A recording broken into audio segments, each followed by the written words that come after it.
UP border पर मौजूद हूँ, यूपी गेट पर मौजूद हूँ। मैं हूँ आपके साथ निधि वासंदानी और सबसे पहले मैं आपको तस्वीरें दिखाती हूँ। किसान आंदोलन का 14वां दिन है आज, 13 दिन हो चुके हैं प्रदर्शन करते करते, लेकिन अब तक की बैठकें बेनतीजा रही हैं। आप तस्वीरें देखिए, यहाँ पर भारी पुलिस फोर्स तैनात है यूपी गेट पर और यहाँ से रास्ता बंद कर दिया गया है। यहाँ पर RRF तैनात है, पुलिस फोर्स तैनात है और किसी भी अप्रिय घटना से निपटने के लिए तैनात है।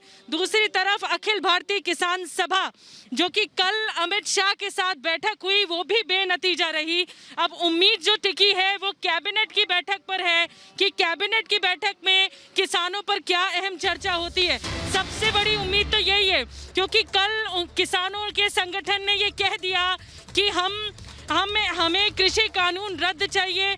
लेकिन अब जो सबसे बड़ी बात है कि क्या संशोधन पर जो प्रस्ताव लिखित में सरकार देगी, किसान उनकी बात मानेंगे। और यहाँ पे तो पूरा शहर बस रखा है। देखिए, कैबिनेट की बैठक से भरोसा तो जगह है कि आज कुछ ना कुछ होगा, लेकिन आप देख रहे हैं यहाँ पे किसान डटे हुए हैं लगातार और एक के बाद एक। कुछ लग रहा है कि आज उम्मीद है।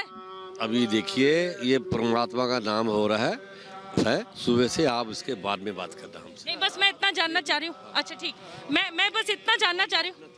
ठीक है। यहाँ पे अभी सुबह सत्संग हो रहा है, सिमरन हो रहा है, लेकिन उम्मीद ये है और उम्मीद ये है कि आज कुछ हल निकलेगा या फिर जो कैबिनेट की बैठक होगी उसमें कुछ ना कुछ किसानों को लेकर सुनियोजित तरीके से बात सामने रखी जाएगी सरकार के लिए।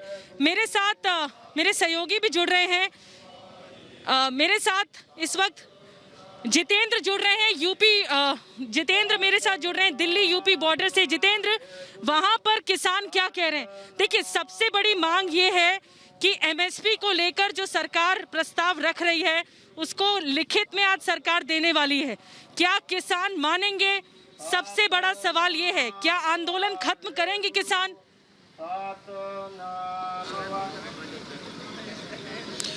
निधि, आपको बता दूं, कल जिस तरीके से जो मीटिंग हुई है अमित शाह के साथ, वो बेहद ही इंपॉर्टेंट मीटिंग थी। हालांकि जब किसान उनसे मीटिंग करने पहुंचे थे तो उन्होंने अपनी मांग सीधे तौर पर यही रखी थी कि वो यस और नो चाहते हैं, तीनों बिल जो है रद्द करे सरकार, उसको लेकर सरकार जवाब दे। लेकिन अमित शाह ने पूरी अपनी बात रखी उनके सामने और एक एक पहलू पर बात की उनसे। उन्होंने ये कहा कि आप हमारी बात सुनिए, पहले हम आपकी प्रस्ताव क्या लेकर आना चाहते हैं। किसान हालांकि अड़े हुए थे कि नहीं, हम आवाज़ नहीं सुनेंगे, लेकिन जो अमित शाह ने लगातार उनसे बहुत पोलाइटली बात की है, तब उन्होंने उनकी अपनी बात रखी और ये कहा है कि सरकार आपकी बातों को मानने के लिए तैयार है और जो ड्राफ्ट है वो भी मानने के लिए तैयार है। अपनी मांगे जो उनकी माननी थी उनको सुनने को तैयार है। तो अब ऐसे में आज जब मीटिंग होने जा रही है तो बेहद महत्वपूर्ण ये मीटिंग है केंद्रीय कैबिनेट की। उसमें क्या कुछ निर्णय लिए जाते हैं और किसान उसके बाद जब 12 बजे सिंधु बॉर्डर पर जो मीटिंग होगी उसमें वो क्या फैसला लेते हैं, बेहद इंपॉर्टेंट रहेगा। कुछ किसान है, हम उनसे बातचीत करने की कोशिश करेंगे कि कल जिस तरीके से मीटिंग रही है, कल जिस तरीके से अमित शाह ने आप लोगों से मीटिंग की है और आश्वासन दिया है कि हम लिखित में देंगे, जो आपकी मांगे हैं सुनेंगे, आपको लगता है कि हाँ, सरकार अब पूरी तरीके से आपकी बातों को मानने जा रही है? ऐसा है, 5 तारीख को 5वें दौर की वार्ता किसान और सरकार के बीच जब विफल हो गई थी तो सरकार के द्वारा 9 तारीख निश्चित डेट दी थी कि 9 तारीख को किसान और सरकार बैठेंगे और ये फैसला वहाँ तक सीमित हो जाएगा।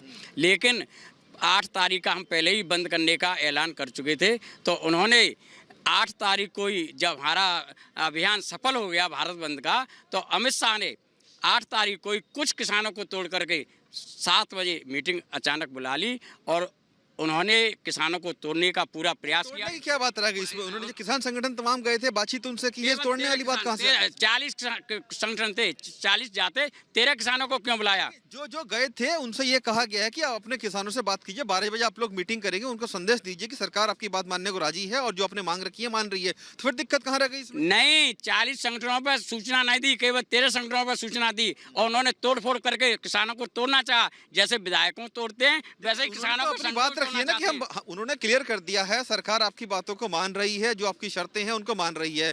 कल जिन लोगों से मीटिंग हुई है वो उन लोग सभी किसान संगठनों से, बाकी संगठनों से बातचीत करेंगे।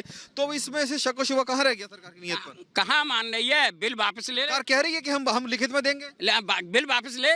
जब किसी संगठन आपकी बात को मान रही है, फिर बिल वापस करने की बात, जो आपकी मांग है MSP की, उसको लेकर सरकार राजी है करने के लिए? केवल लॉलीपॉप दे रहे हैं, केवल लॉलीपॉप। भरोसा नहीं है? वो कोई भरोसा नहीं, सरकार पर कोई भरोसा नहीं है। लिखित में देने को तैयार है अमित शाह, खुद गृह मंत्री बोल रहे हैं। सरकार लिखित में दे। नहीं तो समस्या क्या रह गई फिर? लिखित में देने को तैयार है सरकार, फिर कैसा वो रह गया, समस्या रह गई? अरे लिखित में क्या दे समस्या रहे? सभी संगठनों को मतलब ठीक, जितेंद्र मैं आपके पास आऊंगी। बिल्कुल जितेंद्र, वहां पर किसान हिलने को तैयार नहीं है, यहाँ पर भी टस से मस होने को तैयार नहीं है। नतीजा क्या निकलेगा, हल क्या निकलेगा? कल अमित शाह के साथ बैठक भी बेनतीजा रही।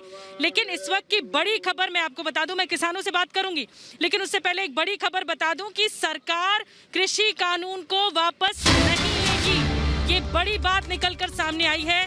सरकार जो भी संशोधन किए हैं कृषि कानून पर, उस पर लिखित में देगी, किसानों को भरोसा देगी, लेकिन वापस नहीं लेगी कृषि कानून। ये बात निकलकर सामने आई है। अब सबसे बड़ी बात ये है कि किसान क्या कहते हैं। आज सिंघू बॉर्डर पर दोपहर 12 बजे किसान मिलने वाले हैं। किसान क्या कहते हैं? यहाँ पर किसानों का एक गुट है और किसान संगठन लगातार आंदोलन कर रहे हैं।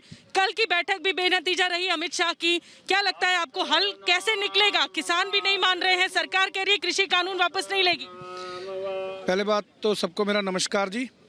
और आपने ये कहा कि किसान नहीं मान रहे, ये बात आपकी गलत है। किसान मांग रहे हैं, किसान जो अपना हक मांग रहे हैं उस पे मान रहे हैं, सरकार नहीं मान रही है। तो सरकार तो कह रही है कि हम आपको लिखित में प्रस्ताव दे देते हैं। तो उसके लिए जो हमारे किसानों की जथेबंदियां हैं, जो 30-31 जथेबंदियां हैं, वो बात कर रही हैं सरकार से। अगर वो सरकार मानती हो तो हमें यहाँ जरूरत क्या है, वो हमें आज मान जाए, लिखित रूप में दे दे, तो हम तो सुबह ही निकल जाएंगे अपने घर को। ठीक है, चलिए।